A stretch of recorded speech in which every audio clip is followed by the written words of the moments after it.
que originalmente recibieron esta carta. Eran hermanos de un grupo de iglesias esparcidas que estaban sufriendo persecución, no persecución oficial por parte del gobierno, sino rechazo y persecución espontánea, podríamos decir, por parte del mundo. El evangelio comenzaba a expandirse y el odio hacia el evangelio también. Y el mundo reaccionaba con odio, con rechazo y con persecución a los creyentes. Unos años más tarde, después de que Pedro escribiera esta carta, ahí sí estallaría ya una cruel persecución en manos del gobernador Nerón, que fue una de las más crueles y sanguinarias en la historia, en la que de manera organizada y oficial se perseguía al cristianismo. Y el propósito de la carta, como decimos cada miércoles, es el de animar en medio de la prueba, animar en medio de la persecución. Podemos recordar muy rápidamente algunas cosas que Pedro habla a lo largo de esta epístola para animar o para que los creyentes retomen fuerzas. Él habla sobre la elección, él habla sobre la herencia en los cielos. De hecho, es lo primero que menciona en la epístola. Una herencia incorruptible, incontaminada, inmarcesible. El apóstol no dice estas cosas simplemente porque son bonitas, sino porque poner los ojos en la eternidad es de ánimo y ayuda a soportar el sufrimiento presente. Luego de establecer estas bases, él llama a vivir vidas santas, y es algo que vemos a lo largo de toda la epístola. Él ordena que los creyentes vivan en conformidad con estas bendiciones que Dios les está dando. Y en el capítulo 4, el apóstol habla sobre los sufrimientos de Cristo por nosotros. Él menciona que Cristo sufrió por nosotros y que terminó con el pecado. Pero también, si recuerdan lo que estudiamos el miércoles pasado, Pedro habla sobre el rechazo que el mundo tendrá por los hijos de Dios.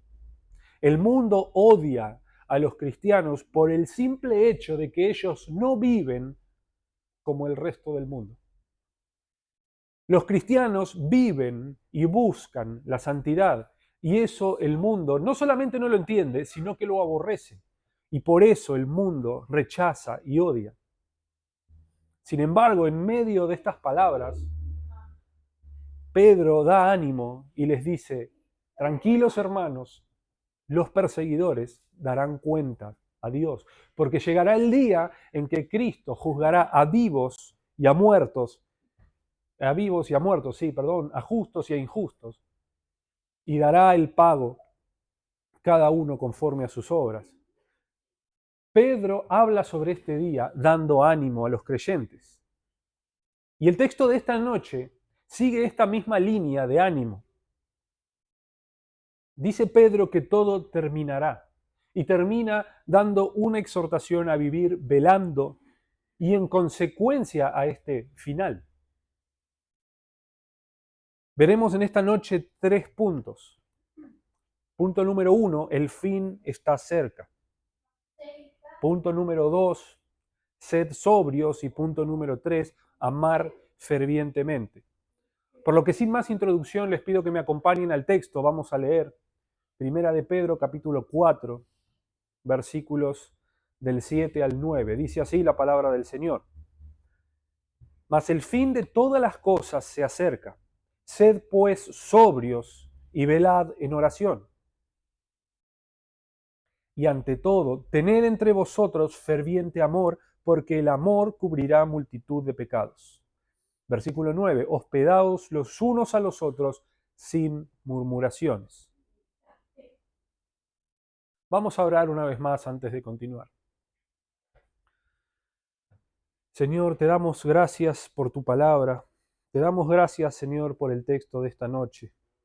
Pedimos que hables, Señor. Pedimos que uses tu palabra, Señor, para romper nuestros corazones duros, Señor, para poder ver a Cristo en medio de todo esto, Señor. Y para que seamos bendecidos, Señor, y edificados con tu palabra. Rogamos que seas tú, Señor, quien hable en esta noche. En el nombre de Jesús. Amén. Punto número 1 en esta noche, hermanos. El fin está cerca. El fin está cerca. Dice el apóstol Pedro, mas el fin de todas las cosas se acerca. Para mí el pasaje es más que claro y creo que todos los que estamos presentes y los que nos escuchan por internet interpretarán lo mismo. Sin embargo, me llevé una sorpresa al estudiar este texto porque me encontré que hay muchos comentaristas que difieren y hay al menos 3 posturas diferentes sobre esta declaración. Hay 3 posturas diferentes sobre esta declaración. La primera, hay algunos que dicen que esta declaración del apóstol, más el fin de todas las cosas se acerca, se refiere a que llegará el día en que la persecución y la hostilidad del mundo cesarán y el creyente podrá vivir en paz. Esa es una de las posturas. Sabemos que hay algunas posturas escatológicas con referencia al fin de los tiempos que creen que habrá en el futuro una época dorada de la iglesia en la que ya no habrá persecución y que culminará con la venida del Señor. Esta interpretación quizás se ajuste un poco hacia esos lados. Sin embargo, hay 2 posturas más. La postura número 2 es que los creyentes en algún momento morirán y partirán a la presencia de Cristo y de esta forma todos estos sufrimientos terminarán. Y la tercera postura es simplemente que el fin de todas las cosas se refiere al regreso del Señor. Esas son las 3 posturas que me encontré al estudiar este pasaje. Y podríamos ir una por una para ver qué dice la palabra acerca de ellas. La primera postura queda completamente descartada. La primera postura, aquella que dice que llegará el día en que cesará la persecución, queda completamente descartada, porque dice Pablo en Timoteo, 2 Timoteo capítulo 3, versículo 12, dice así, y también todos los que quieren vivir piadosamente en Cristo Jesús padecerán persecución. La Biblia promete persecución, la Biblia promete aflicción, de manera que es imposible que Dios en su palabra diga que va a haber aflicción y en otra parte de su palabra diga tranquilos, va a terminar. No, no tiene ningún tipo de sentido. La persecución nunca cesará. El hombre natural que no ha sido regenerado nunca dejará de aborrecer al creyente. El hombre natural no regenerado siempre perseguirá y aborrecerá al hombre espiritual.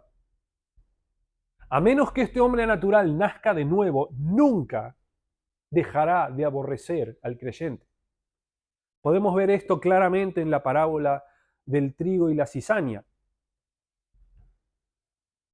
El concepto es que el hombre natural aborrece al creyente y en ningún momento de la historia el impío y el justo serán separados, salvo en el fin de los tiempos. Acompáñenme por un momento a Mateo, capítulo 13. Mateo capítulo 13, versículos del 24 al 30. Mateo capítulo 13, del 24 al 30, dice así. Les refirió otra parábola, el Señor es el que está hablando, les refirió otra parábola diciendo, el reino de los cielos es semejante a un hombre que sembró buena semilla en su campo. Pero mientras dormían los hombres, vino su enemigo y sembró cizaña entre el trigo y se fue.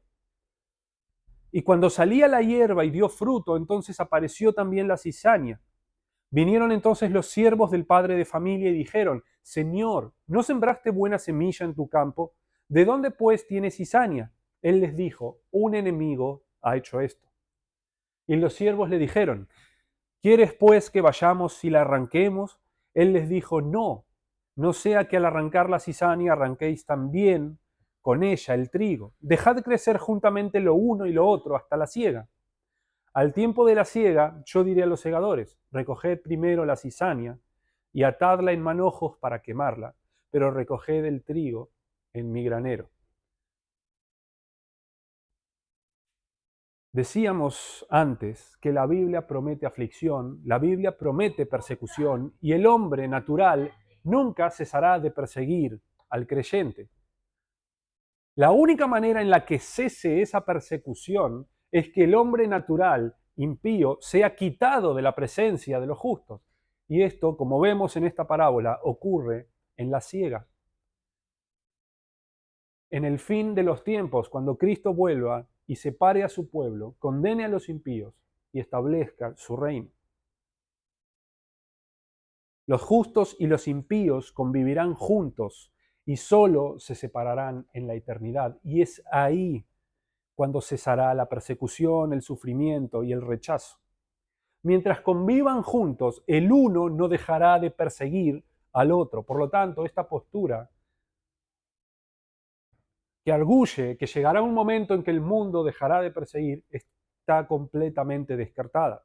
La segunda postura, que habla sobre la muerte de los santos, también es errada. Ellos afirman que lo que Pedro dice es que tranquilos, llegará el día en que ellos partan a la presencia del Señor y ahí tendrán descanso porque cesarán todas las cosas. Sin embargo, queda descartada también por al menos tres razones. En primer lugar, la palabra que se traduce como todas las cosas tiene una connotación cósmica y está hablando de toda la creación.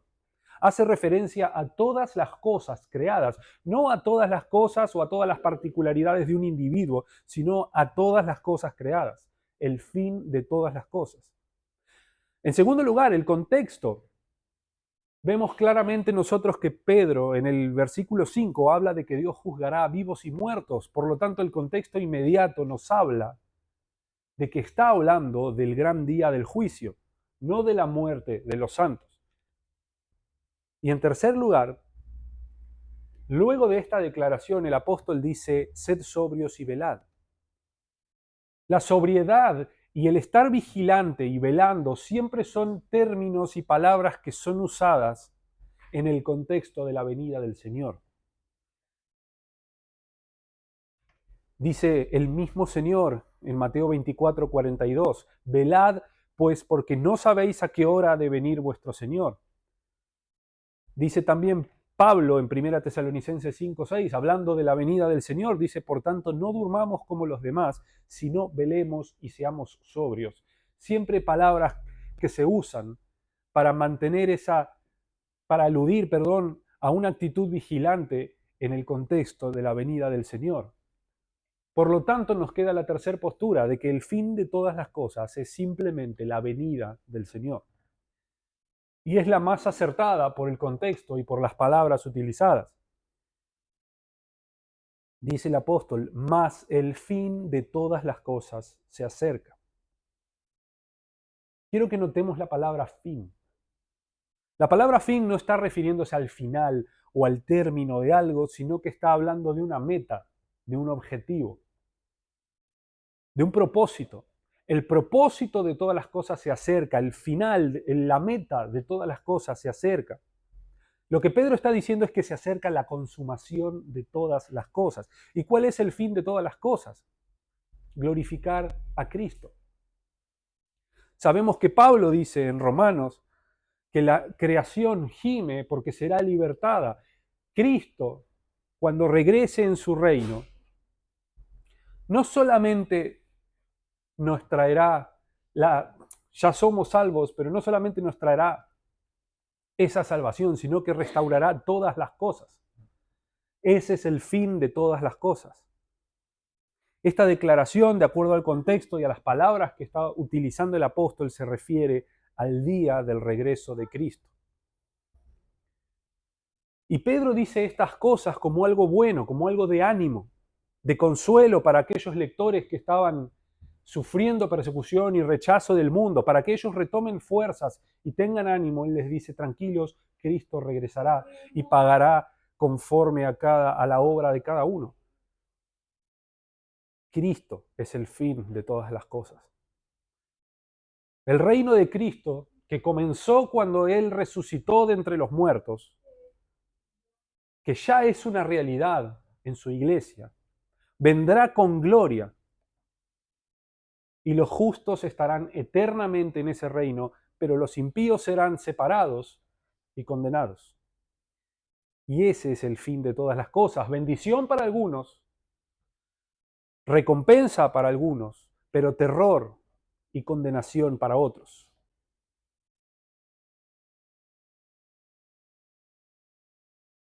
Bendición para unos, pero terror y condenación para otros. Segundo punto en esta noche, sed sobrios. Sed sobrios. Sobrio es exactamente lo opuesto a ebrio, es el antónimo de ebrio. Sin embargo, es interesante el uso que le da el apóstol aquí. Pedro está hablando de una mente sobria. Sabemos, aquel que se embriaga con alcohol está bajo los efectos del alcohol y el alcohol lo controla. Y si trasladamos esto a la mente, podríamos decir que una mente que no es sobria es una mente que es controlada por otras cosas. Temores, ansiedad. Lo que Pedro está diciendo cuando dice ser sobrio, está refiriéndose a tener una mente sana y equilibrada. Pensar con claridad, tener dominio propio.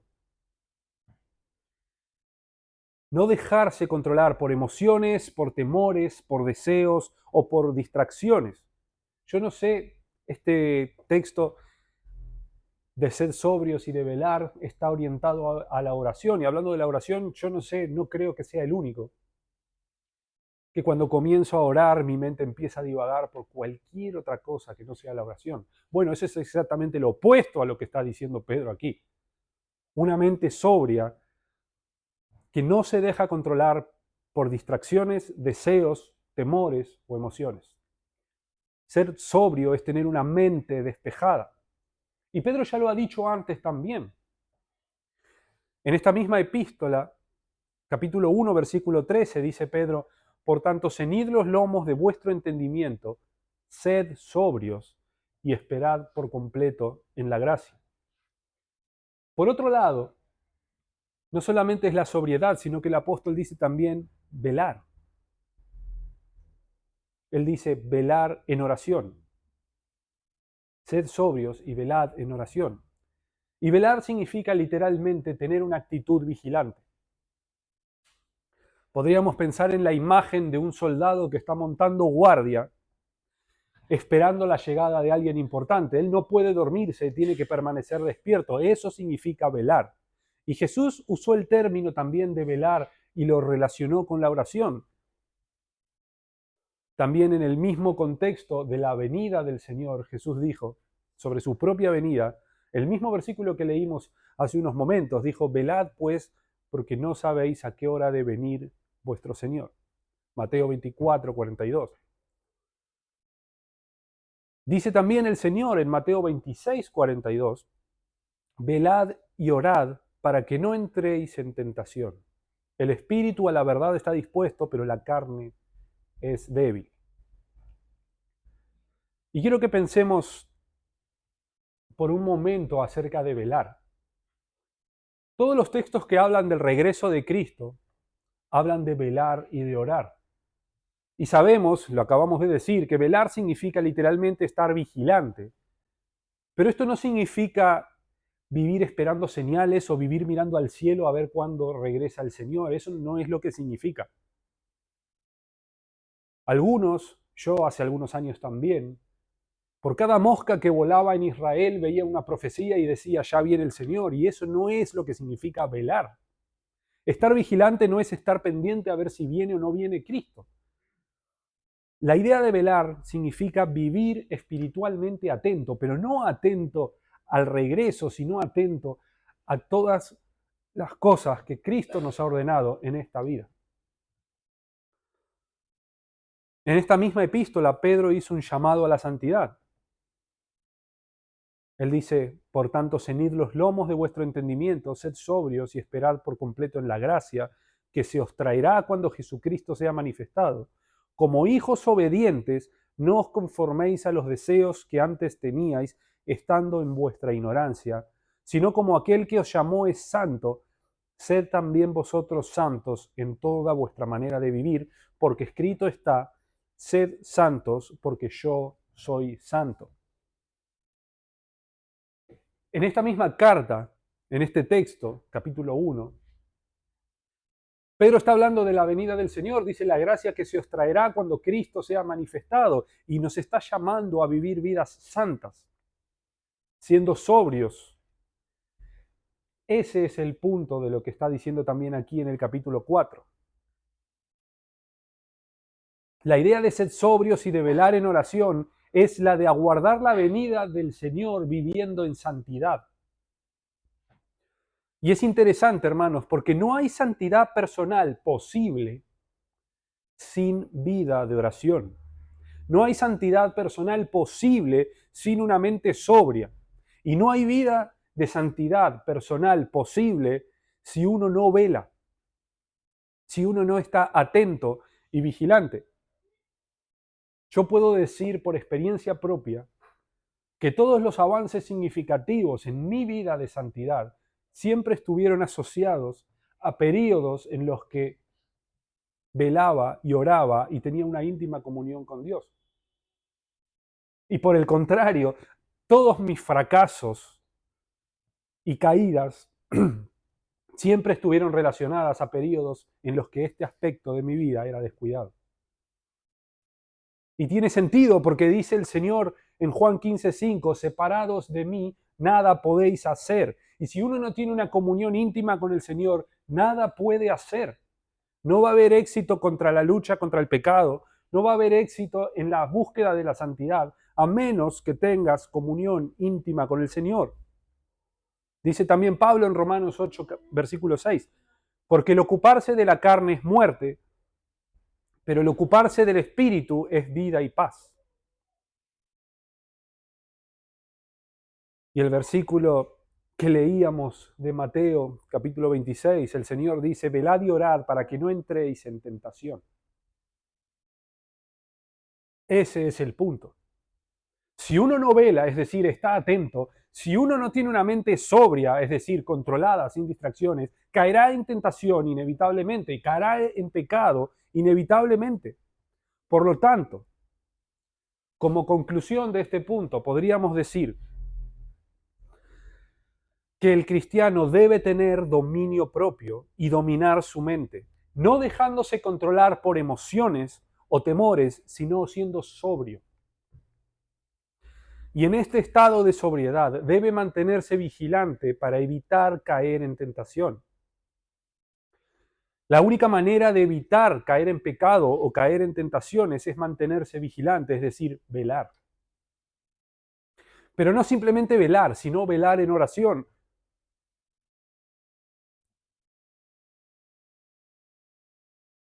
Él está hablando, el apóstol, de una vida de oración.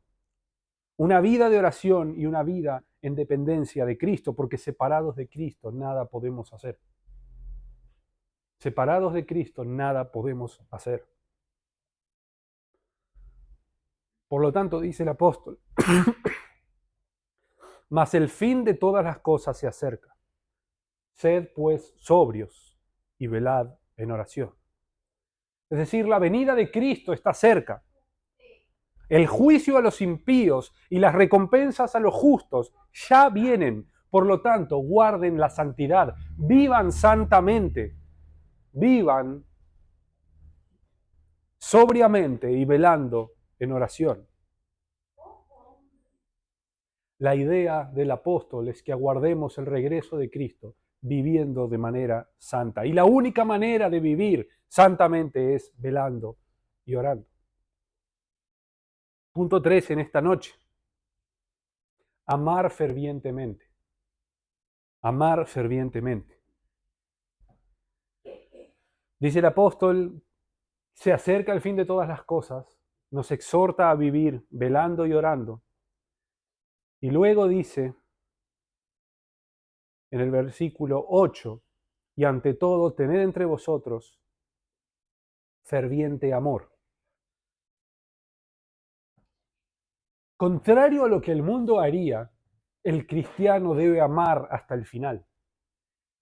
Es interesante, hermanos, porque si pensamos en el mundo, en el hombre natural, quiero que piensen por un momento como hombres naturales, que creo que no va a ser difícil, porque todos somos pecadores. Si un hombre natural no regenerado, que no está en Cristo, se entera de que mañana es el fin, lo más probable es que dé rienda suelta a su pecado, total, ya todo termina. Lo más probable es que vaya a desquitarse con algún ofensor, total, el fin ya viene. Pero por el contrario, el cristiano debe amar. El cristiano debe amar, y no solamente amar, sino amar fervientemente. Dice un comentarista acerca de la palabra ferviente. En griego es ektenes y denota dilatación o esfuerzo y describe a una persona que está corriendo con los músculos tensos, es decir, haciendo el máximo esfuerzo. Y ese es el amor que los cristianos deben ofrecer, un amor esforzado. Eso significa amar fervientemente, amar esforzadamente. Acerca del amor podríamos leer innumerables versículos en el Nuevo Testamento que nos mandan a amarnos unos a otros. Realmente hay muchísimos, podríamos leer algunos. Dice Juan 13:34, dice el Señor, un mandamiento nuevo os doy, que os améis unos a otros como yo os he amado, que también os améis unos a otros. Repite la misma idea en Juan 15:12. Este es mi mandamiento, que os améis unos a otros como yo os he amado. También dice Pablo en Romanos 12:10, amaos los unos a los otros con amor fraternal, en cuanto a honra, prefiriéndoos los unos a los otros. Dice también Pablo en Gálatas 5:13, sino servíos por amor los unos a los otros. En esta misma epístola dice Pedro, en capítulo 1:22, dice, amaos unos a otros entrañablemente de corazón puro. Y vamos a leer un texto más. Dice Juan en primera de Juan 4:7, amados, amémonos unos a otros, porque el amor es de Dios. Todo aquel que ama es nacido de Dios y conoce a Dios. El fin de todas las cosas se acerca y el cristiano debe amar fervientemente. El cristiano debe amar a sus hermanos y amar de manera esforzada. Eso es lo que significa fervientemente, esforzada. Y este punto es interesante, hermanos, porque quiero que piensen, amar implica un esfuerzo. ¿Implica un esfuerzo amar a una persona? Sabemos que el amor no es un sentimiento. Una definición que me gusta del amor bíblico es, el amor es la decisión y la disposición de buscar el bien de otro hermano, aún a costa de uno mismo, para la gloria de Dios.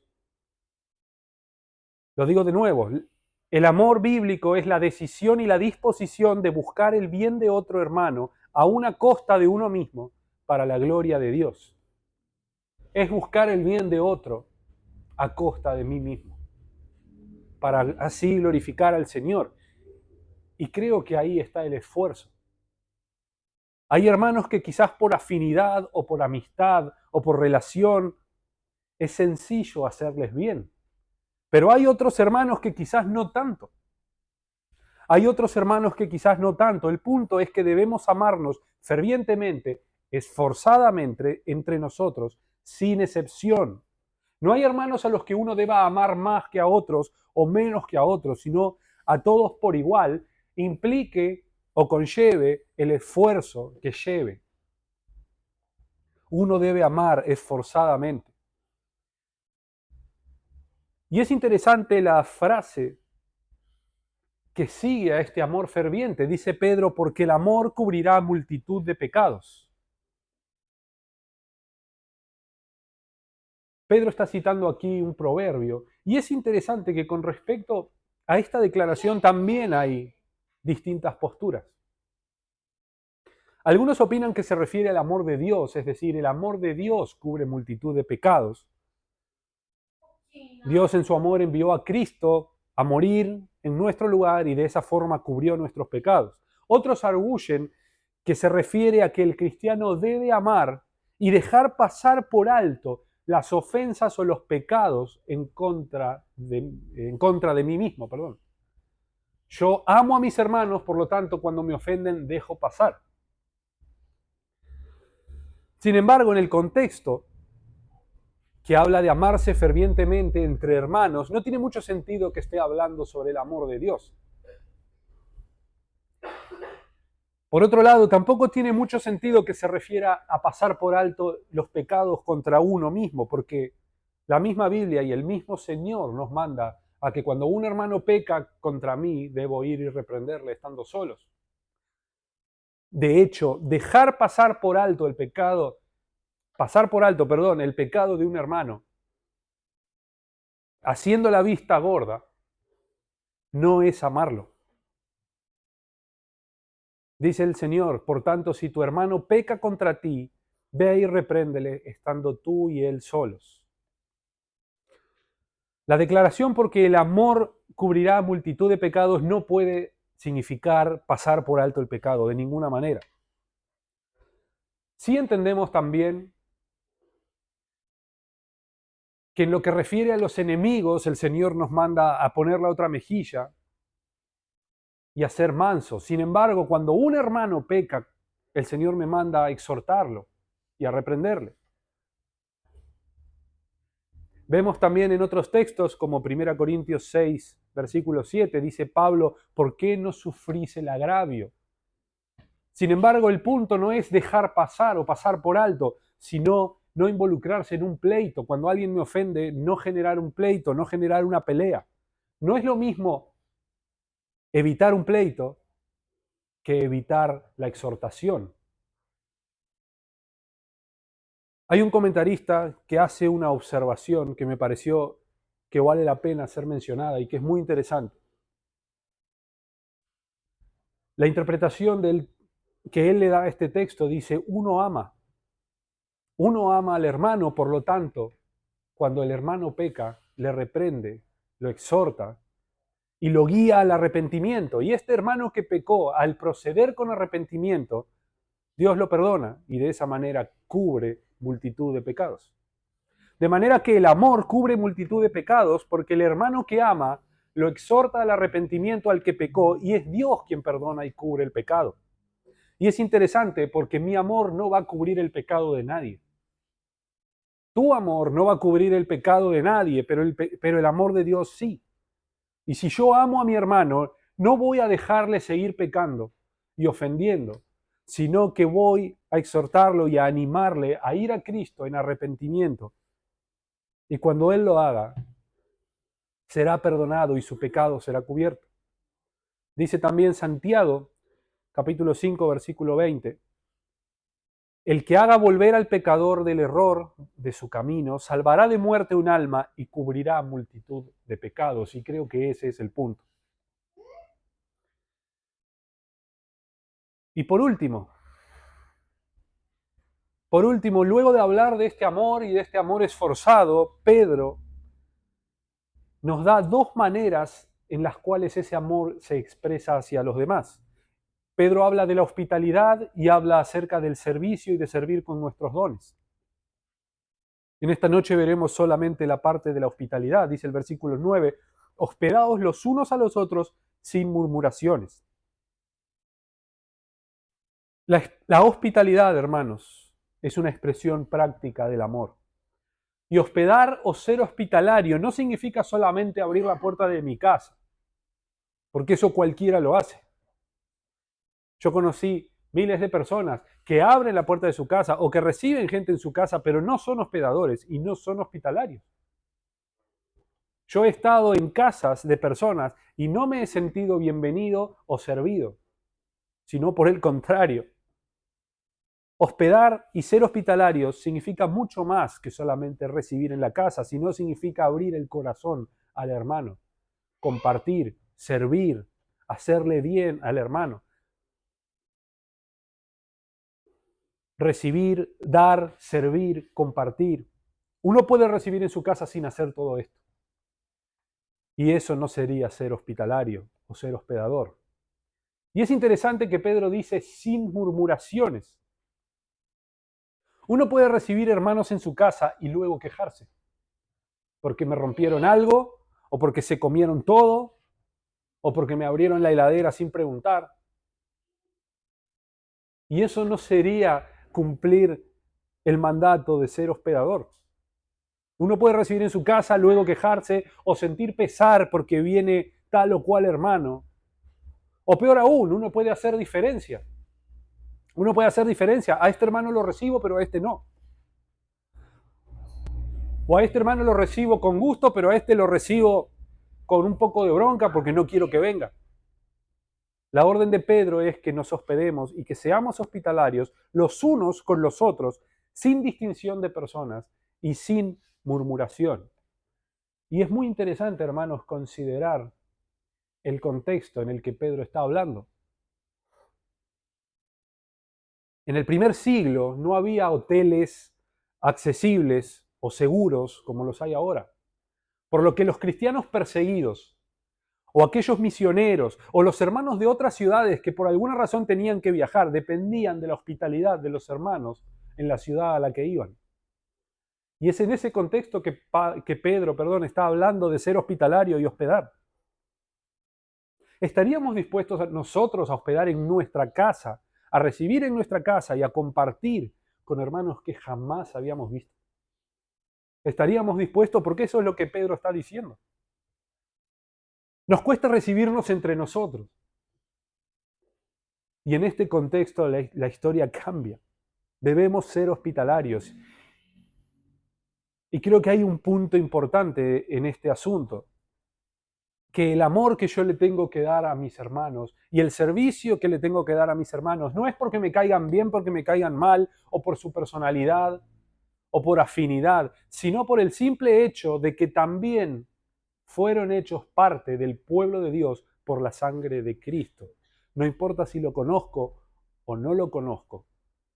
Si Cristo le ha hecho parte de su pueblo, tengo que amarlo, tengo que servirlo, tengo que recibirlo. Para terminar, hermanos, quisiera que pensemos en estas cosas. ¿Qué tan santamente estamos viviendo? ¿Qué tan santamente están viviendo? ¿Qué tanto están velando en oración? Porque ahí está la clave de la santidad. ¿Fracasas en tu vida de santidad? ¿Fracasas en tu lucha contra el pecado? Muy probablemente me atrevo a decir, sin temor a equivocarme, que te falta oración. Te falta una mente sobria, te falta velar. Esa es la clave para la santidad. Y Dios nos manda a vivir de esta forma mientras aguardamos su regreso. ¿Y qué tanto estamos amando a los hermanos? ¿Estamos sirviendo a los hermanos? ¿Estamos compartiendo? ¿Estamos recibiendo? ¿Estamos dando? Yo creo que al leer estas cosas creo que queda de manifiesto que no es suficiente con asistir a la reunión, es muchísimo más que asistir a una reunión. Es muchísimo más que asistir los miércoles y los domingos a la escuela dominical, al culto, a la reunión de oración, es muchísimo más. Es una vida de entrega a los hermanos. Nos manda a amar de manera sacrificial y esforzada, ferviente. Y recordemos, hermanos, que el fin está cerca. Si estaba cerca hace 2000 años, ¿cuánto más cerca va a estar ahora? Quizás cause gracia a algunos, dice la palabra, como algunas lo tienen por tardanza, donde está la promesa de su venida, pero es una realidad que Cristo vendrá. ¿Y cómo te encontrará? Porque en este mismo capítulo está hablando que va a juzgar a vivos y a muertos. ¿De qué lado vas a estar? Leíamos la parábola del trigo y la cizaña. En esta noche hay trigo y cizaña también. Hay impíos entre nosotros también. Yo les ruego, hermanos, que examinen su vida, que busquen al Señor, mientras que pueda ser hallado. Y cuando vean el día de su regreso de esta forma, serán animados. Vamos a orar para terminar. Señor, te damos muchas gracias por tu palabra. Te damos muchas gracias, Señor, por el texto de esta noche. Te damos muchas gracias, Señor, por las verdades que han tocado exponer hoy, Señor. Rogamos que sacudas nuestros corazones. Rogamos que nos guíes, Señor, a Cristo, Señor, en arrepentimiento, Señor. Rogamos perdón, Señor, para todos aquellos que no te conocen en este lugar. Que los guíes a Cristo, Señor, y que juntos podamos vivir santamente, Señor, para tu gloria, para el servicio a tu iglesia, Señor, mientras aguardamos el regreso, tu regreso, Señor. Oramos en el nombre de Jesús. Amén.